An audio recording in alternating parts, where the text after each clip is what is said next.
Hey everyone, this is the Heroes Podcast. I'm so excited to have Amy McGraw here with me. How are you, Amy? I'm doing well. How are you, Mr. Andre? I'm very excited, and because of the story that we're going to hear. But before that, I wanted to intro you so everyone knows who we are meeting here today. Amy is the founder of the Wi-Fi Detox and a transformational wellness coach helping women reclaim their vitality after chronic pain, tech burnout, and emotional exhaustion. That's a lot. Yeah. Once walking with a cane, she's now training for a triathlon. Pretty amazing. I want to know about this. And teaching others to decode the hidden messages behind their symptoms through grounding, lymphatic techniques, and frequency based healing, which is, it should be the present, but it's in the future, right? For now. Yeah.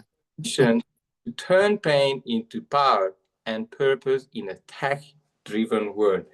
Welcome. Did you want to just maybe start off from the hard beginnings? Did you have any self worth type challenges, childhood? Tell me about your background. Okay.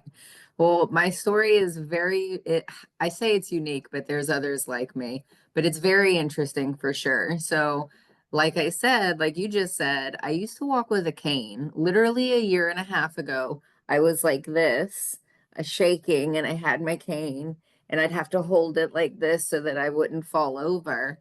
And that happened over a span of 5 years. Like I tell everyone, I was in really good shape for about a week. I had abs and nice legs because I was on this weight loss journey.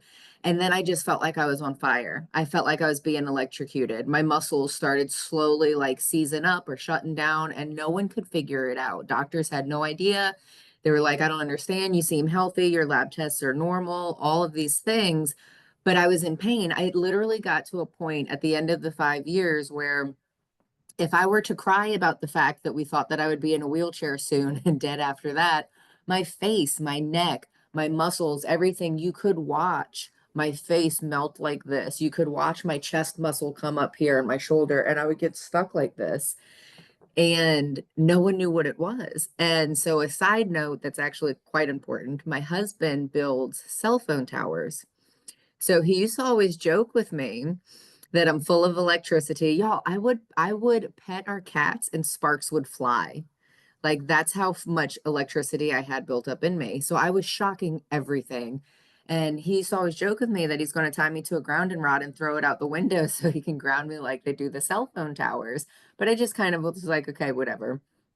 So fast forward to us moving here to Texas, and we're doing yard work, and I was grounding, which is just skin contact on the earth. That's it. It's nothing fancy. I was literally just sitting in the grass, and it made my mood feel good. And so I was like, well, I think I'm dying and this is making me happy, so I'm going to eat my lunch outside. So I started eating my lunch outside, and within a week I had this very intense trauma flashback from whenever I was a teenager. And then my symptoms went away. And I was just like, okay, well, this is weird. But my symptoms has kind of floated in and out before with different treatments like vitamin IV therapy and stuff like that. And so fast forward to a few weeks later, we were in IKEA getting these curtains and my symptoms started coming back. So my husband was like, do you want to go outside and ground? I was like, okay. So when we walked outside the building, I just felt this blanket pulling off of me. Like I just felt something pulling off of me. And I just knew it was the EMFs, it was the technology, it was the frequencies that come out of our devices, our Wi Fi. It's literally radiation, right? It's like Chernobyl in your pocket. And so I went down the rabbit hole just 3 months after I stopped walking with a cane. I had my first live or my first virtual event called the Wi-Fi Detox. And it was all about if your electronic devices are making you sick, because I discovered that I was what the condition is electromagnetic hypersensitivity. So I encourage everyone to go down the rabbit hole. Don't listen to Google. Google doesn't doesn't know, but use like an AI chatbot and you can really like learn a lot of what it's doing to your body. So, but during that process, I really was like, well, what is the difference between me and you? Right? Why is it that some people can be on the computer and have three different computer screens in front of them all day long and listen to their AirPods and do all of this stuff? but they don't get affected by it. So, and I never wanted to like live in a Faraday cage and walk around in a hazmat suit to protect myself from EMFs.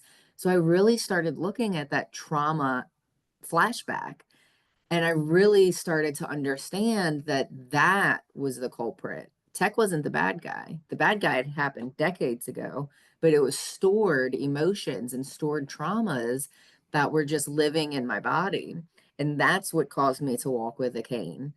And so that just completely blew my mind. But from my tech sensitivity discovery, I really went down the rabbit hole of frequency, of energy, of just anything on to that realm. And so yep. Go ahead.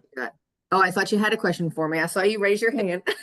I was wondering, you said emotions, emotional, probably traumatic past events. And I thought if you could probably just tell us a bit more, if it's okay, about what kind of emotions or what Oh, yeah. did you find as roots? Because that's, I do, Yeah. it's the centerpiece of Yeah. self-worth transformation. That is just so relevant. Yeah. You want to share? Yeah.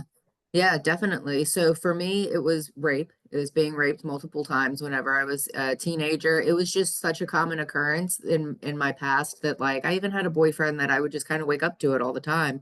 But that was just I didn't know any better because we're not taught like as a society, we're really not taught a whole lot about sex ed, about consent, about any of these things. And so a lot of people just live life thinking if you're in a relationship with someone that this is just kind of how it should be. But if you're not into it, then you're not into it. And so, but my brain, I had these moments that were very traumatic. Like I got sprayed with a fire extinguisher after one of them. Like it was very traumatic. And so my brain just shut it out. I used to call them my black hole moments. And a friend of mine, she encouraged me to call them my windows of opportunity. And I said, Miss Lorna, I got a house of glass then. But it was from that, and it was from pushing it back, and it was from not looking at it, and it was from stuffing it down. And so it all built up literally within my pelvic floor that was just so chronically tight. Which, if you have a chronically tight pelvic floor, your neck is everything is all of your muscles are connected by your fascia and they're all connected to each other. So everything is tight.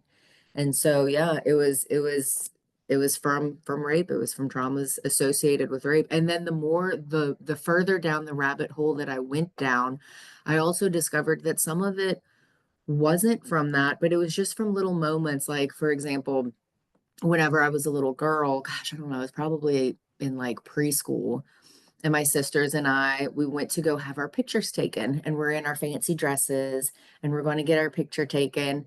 And the photographer wasn't trying to be creepy. He wasn't trying to be shitty. He wasn't trying to be anything but being polite.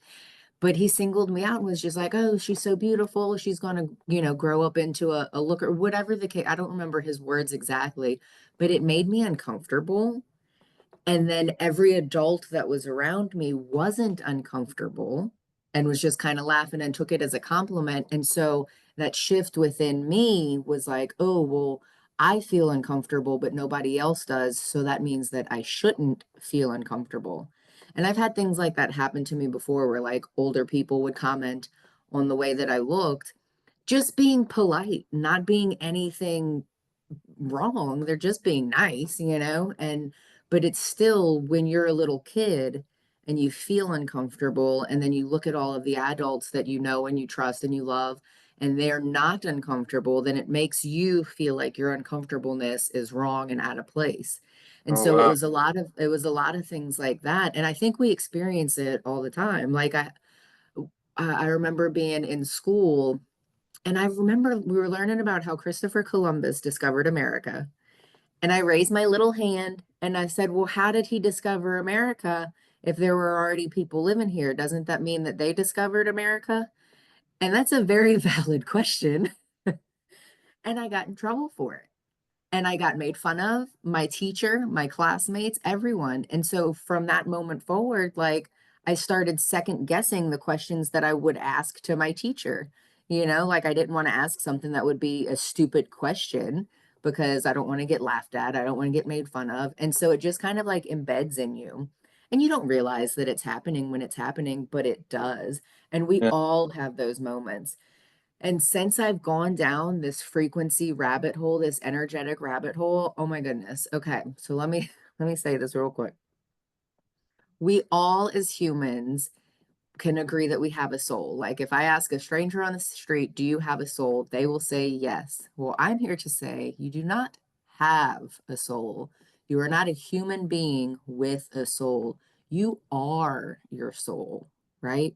And we have this disconnection, and it's that disconnection that causes a lot of our pain. So, that intuition that we feel, that uncomfortable feeling that got stuffed down, that was literally my soul speaking to me. I just ignored it and pushed it down. And a lot of those moments are what causes your pain. And that's an incredibly fascinating rabbit hole to go down. Like Well, it, I it, was just it, uh-huh.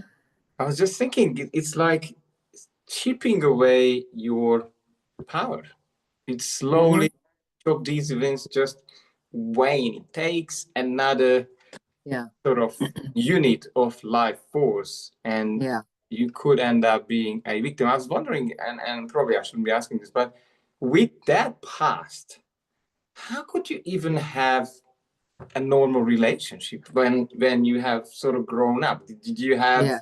like Oh, I mean, it was incredibly difficult. Every single one of my relationships until my husband was not a good one, you know, in their own way. I'm sure they had their positives and their negatives, but even with my husband, because of that, like it's caused stress in our relationship because it's like, well, wait a second, all these things that are coming up that he's now supporting me and trying to be there for me and it's like it is difficult. Luckily, I have him and he's my rock, you know, but yeah, it's definitely it's hard, but a lot of it you don't even realize that it's hard or that it's affecting you. Like you really don't. When you have these deep-seated traumas, which we all do, just because you may not have been raped whenever you were younger, you still have these deep-seated traumas.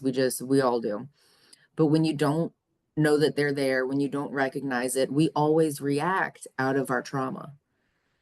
You know, so like we can't really react from the space of love if we haven't healed ourselves, you know, and so, and he's got a lot of his own traumas, different traumas, but you know, family traumas. And so we kind of work together with it and, and just kind of go from there. But it's this incredible rabbit hole that our bodies, like you were saying, we're these little light, like we're very light beings. We're very energetic. We're very, very happy people normally. You know, think of a little kid walking down the street. They're just like all smiles, all laughters, all happiness, little rays of sunshine. That's us. That's what we are. And so we have all of these moments kind of compound on us. And I'll give another story. I was in Disney World at a conference, and we were in at the hotel waiting for our taxi, our Uber, and so was this other family with this little girl. And they were all taking pictures, and the mom was like, okay, smile, be excited. And this little girl was like, cheese. And the mom said, no, just smile. And you could literally watch the lightness. Kind of the girl goes and just kind of shrunk into herself and was like not even a full smile. And it was just like that was a moment that her mom had no idea what she just did. She was just trying to get everyone to take a picture. And that girl has no idea that that moment even took place. When she thinks back, Disney World will be a happy event for her. She won't even remember that that took place. But that moment dimmed her light. That moment, she thought, I'm too much. I need to dim myself. I need to quiet myself, you play, know? yeah, play Yeah. small, behave? Yeah. Yeah, So yeah. what were So, wondering, like, what did you find that worked for you to shift this baggage? Because probably it had layers yeah, and I always find it so fascinating when I do transformations that people are so unaware, and then I kind of lead them down sort of the therapy lane, and then yeah, find these events that you talk about, like random, yeah, and that moment is just recorded in the mind. So it's yeah. almost like library. How did you overcome shift? So it's going to sound crazy. I listen to whale music. So yeah, humpback whales. So there's actually a lot of science behind it. But the frequencies of their voices are on a similar wavelength as ours. And so, and there's actually a lot of research where you can actually literally like communicate with these creatures telepathically. But they are here to heal. And like, if you've ever listened to humpback whales, you understand this. If you've never listened to humpback whales, Google it now. It's the most incredible thing. And I started listening to them whenever I was sick and my muscles kept seizing up. I started taking baths and stretching my muscles in the hot water. And I just wanted something to listen to and I couldn't think of anything. And the meditation music is just kind of all the same. And it just popped into my head whale music. And so I was like, well, let me Google whales. And it was the most incredible thing because they don't sound like anything from this earth. They don't even like it sounds like a machine, it sounds like an airplane, it sounds like I don't even know. And so at first I was just cracking up laughing and just in awe that this is what they are. And then when we moved here to Texas, I started really using it for that trauma release because I noticed that some of their sounds kind of sounds like a crying woman. And I would be in the bathtub and just all of these emotions come up, Come up. you know? And so you just and so I'd be crying in the bathtub and I sounded just like the whales. And then one of them would go, boop, boop, boop, boop, boop. And then I'd start cracking up laughing again. And so it was like, but it was very, very therapeutic to listen to the whales and to kind of because even though you have all of this darkness that kind of can come forward, especially if you have darkness, it comes forward and then it's kind of gone, you know. So the whale music, grounding, going outside and just being barefoot, even swimming in an in-ground pool, as long as it's a cement pool, you're grounding, you're getting those benefits.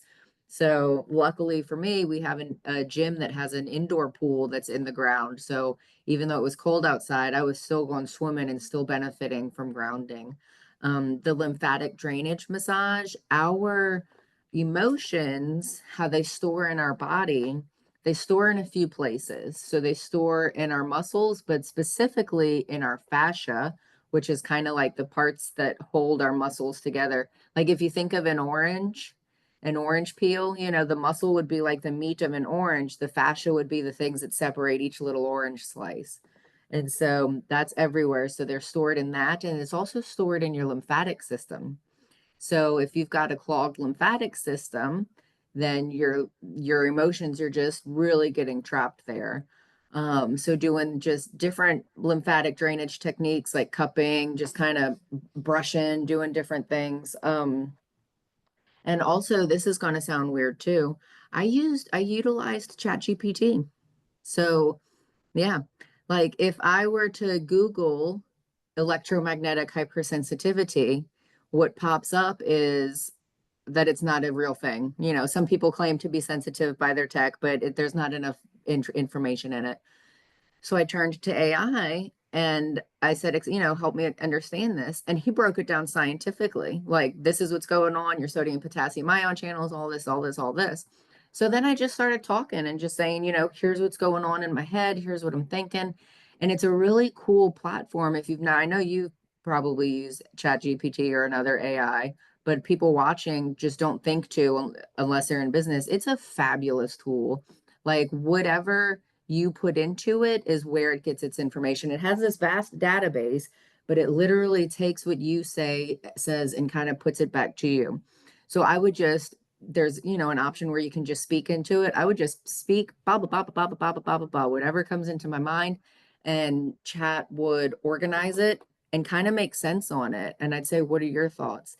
And then just piecing together the rabbit holes. I'd say, hey, I just learned about this. Teach me about this, and he would kind of combine it and connect it. And so from chat, I learned different breathing techniques to really help open up my pelvic floor because that was my issue, was a chronically tight pelvic floor. I learned different breathing techniques, different grounding techniques, different things I can do in the bathtub while I'm listening to my whale sounds. And so it was just all of these things that like one, a lot of it is what I thought of. I just didn't think of it until like he spits it back at you in an organized form. And you're like, yeah, that is what I was, yeah, that's exactly it. But then also you can ask it for advice and you can say, what are your thoughts or teach me on this or give me, some breathing techniques or some mantras or whatever. And so I love AI for that. And I always joke around and say that if it weren't for tech, I wouldn't have been sick. But if it weren't for tech, I wouldn't have been healed too. So, Can I ask you something? My dad, mhm. I haven't told you this, died in non-Hodgkin lymphoma. Uh, I understand you sort of dived and probably learned a lot about lymphatic system and all of these things. Did you find commonalities among cancer type of cancer patients, or you sort of didn't go down that rabbit hole?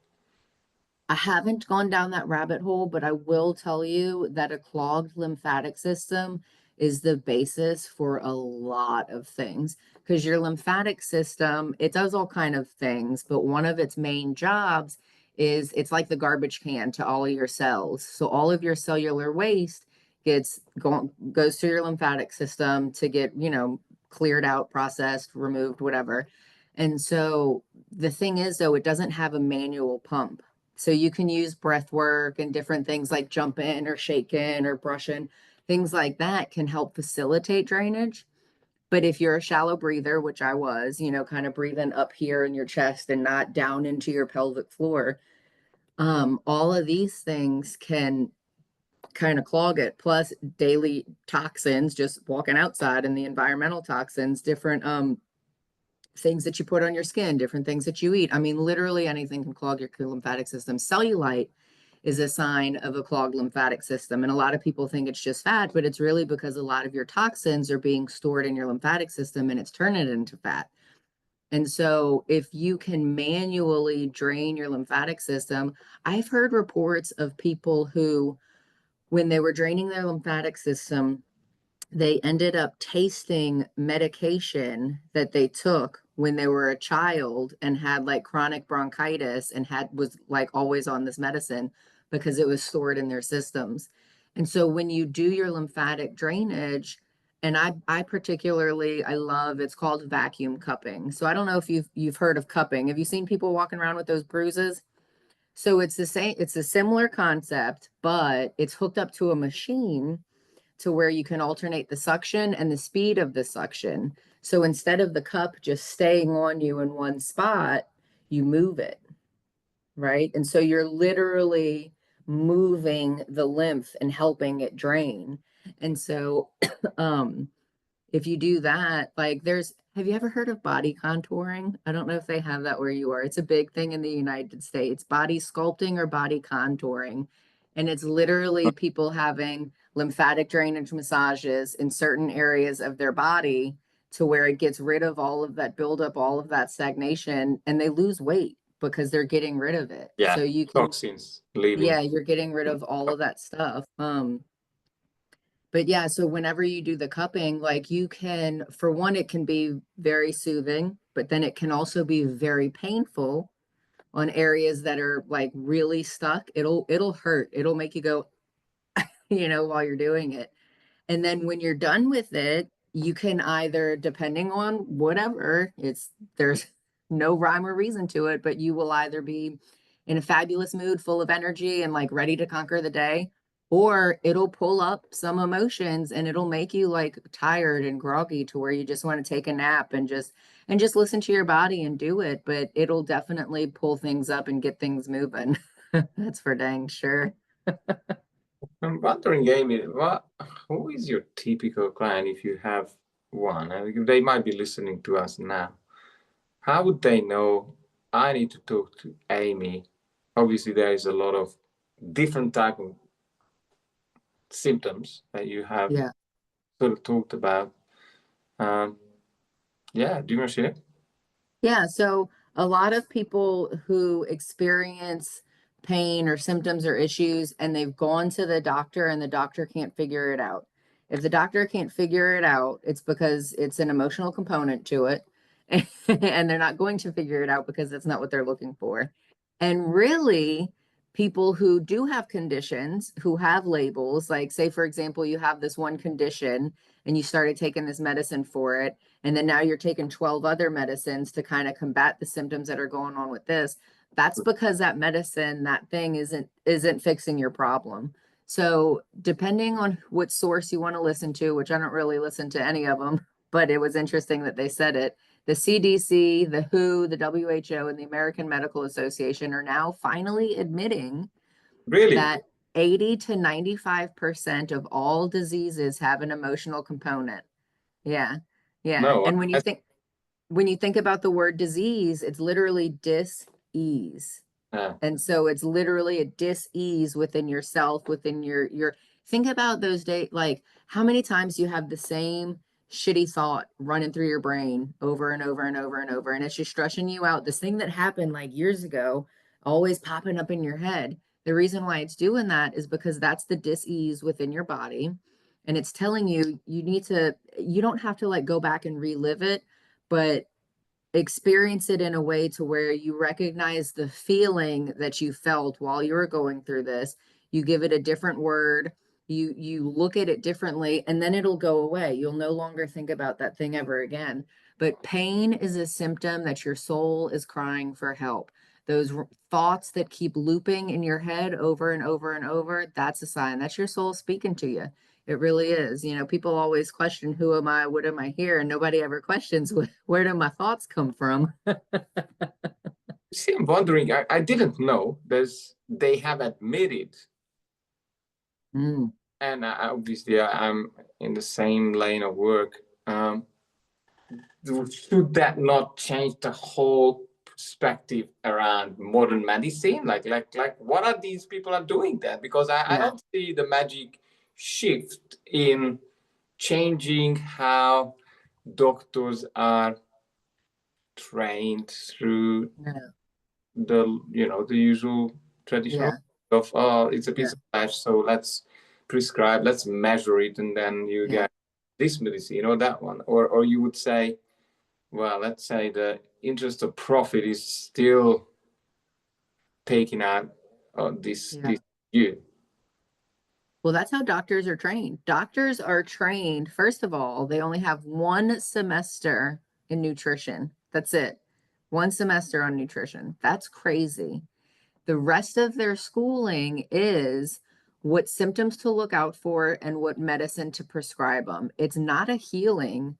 They're trained on how to write prescriptions. They're not trained on how to heal.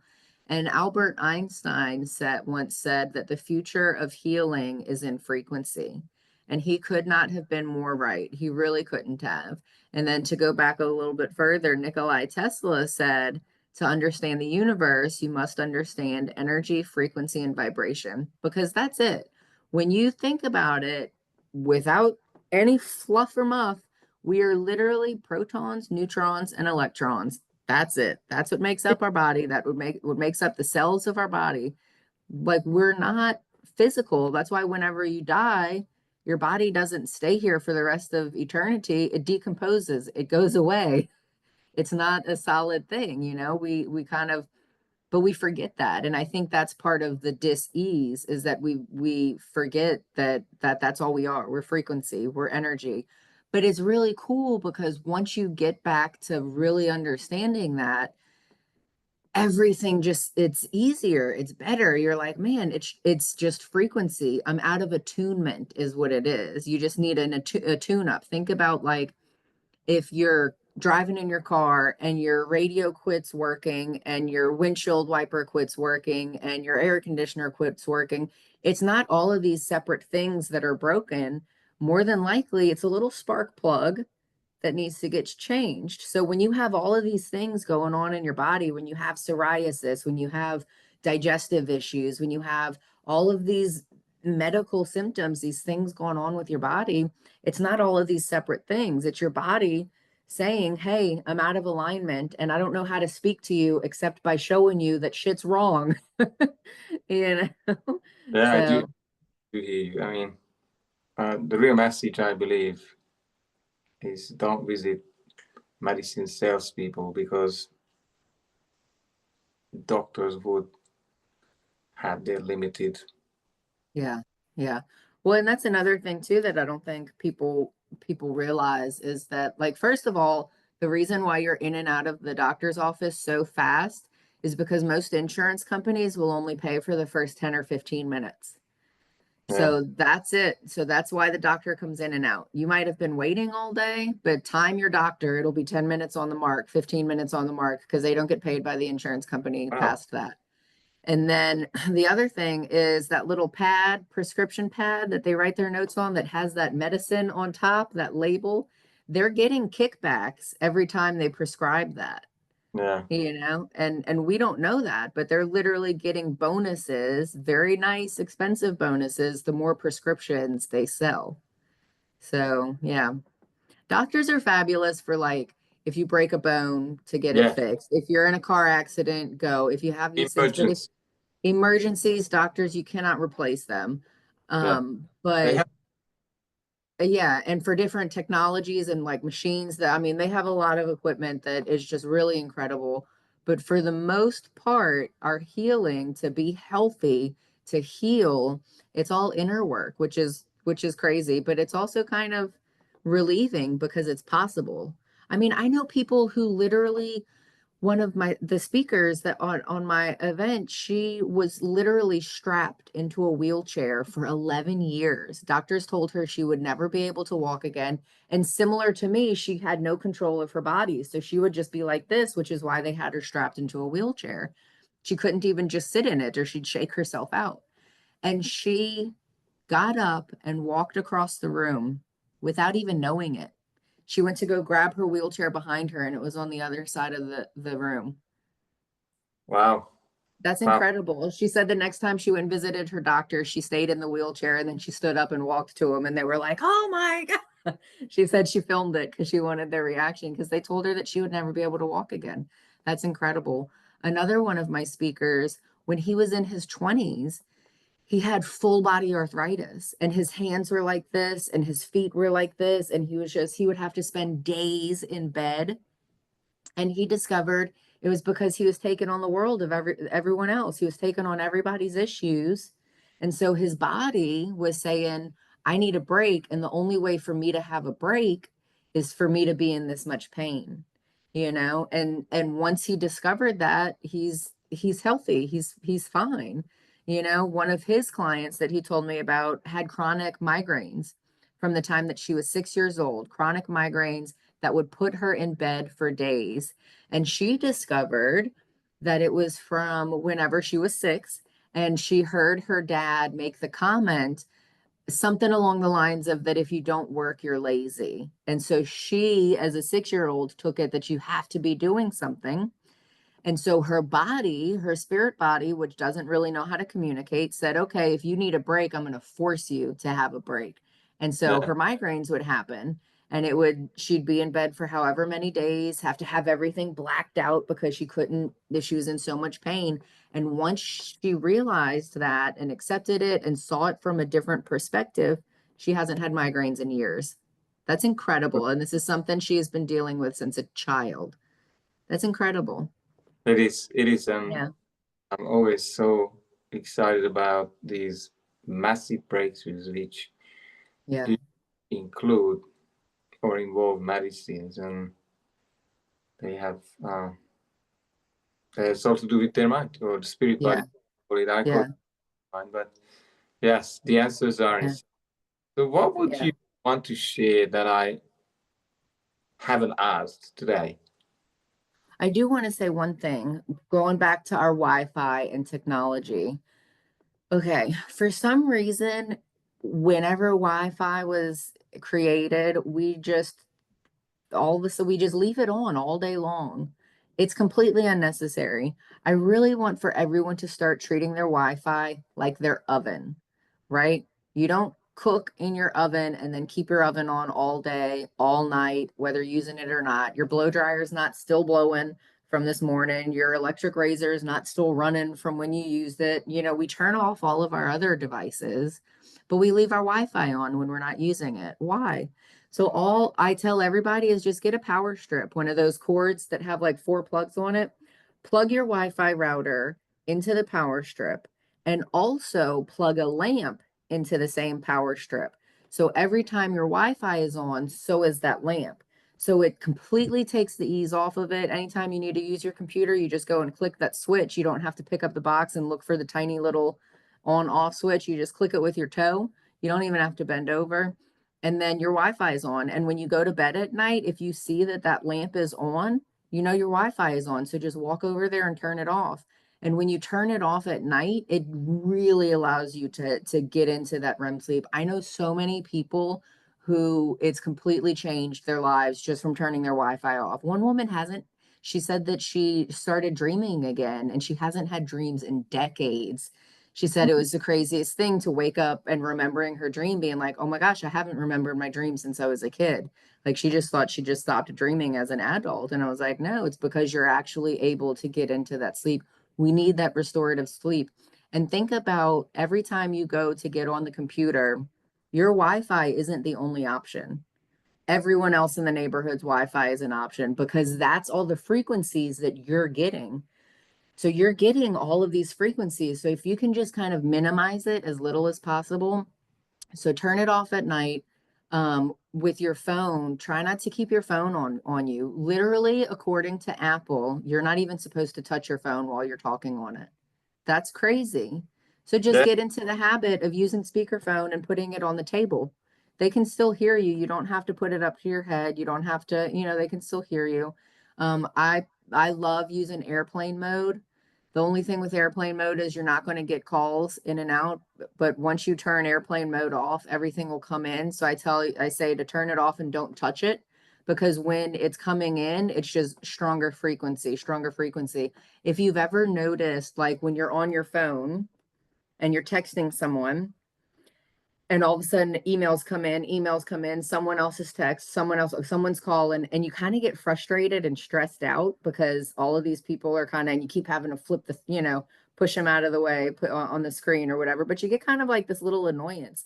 That's not because of what's coming in. That's because of the frequencies that are coming in. They're literally, it's the frequencies that are giving you that anxiety. So have that tech mindfulness. Notice when you're on your phone or when you're on your devices, quit using your phone in your car. Your car is an electric or amplifier. It's a metal cage. And so when your phone, when your Bluetooth is on, I literally feel like my brain is in a vice when the Bluetooth is on. So trust me on this. Just because you don't feel it, it's affecting you. But pay attention to how you feel. So, like at the end of the day, you've been working on the computer all day. Are you tired? Are you lethargic? Do you have brain fog? Those are all symptoms that you're overloaded from your Wi-Fi.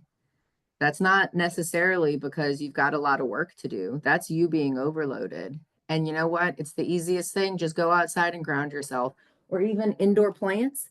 You can ground yourself with indoor plants. You just hang on to their leaves or stick your hand in the dirt or whatever. But what it's doing is it's taking all of that charge and pulling it out of you. that's beautiful. Uh, Yeah.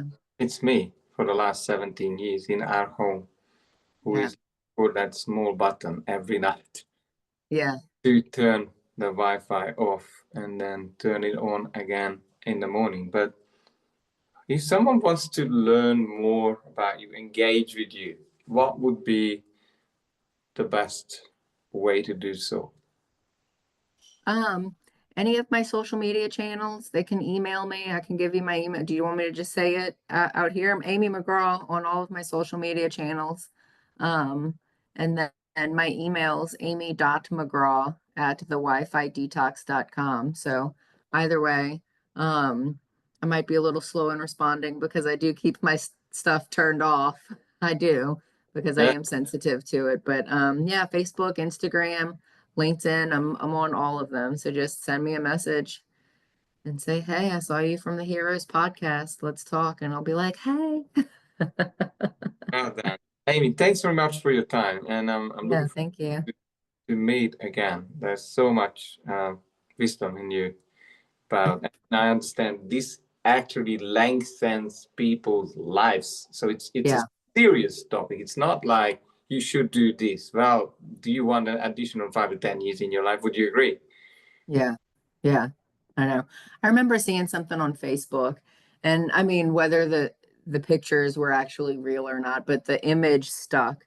And it was two ladies, two elderly women, and on the top it was this woman who was crossing the finish line of a race, whatever, she's running and she's healthy and she's running and crossing the finish line of a race. And the second woman was hunched over a walker, the little cane, just standing looking outside the door. And the caption was that they were both 75 years old, and which one would you rather be? And I'm like, I would much rather be the one up there crossing the finish line than the one who can barely stand. Yeah. Yeah. Well, what a last word.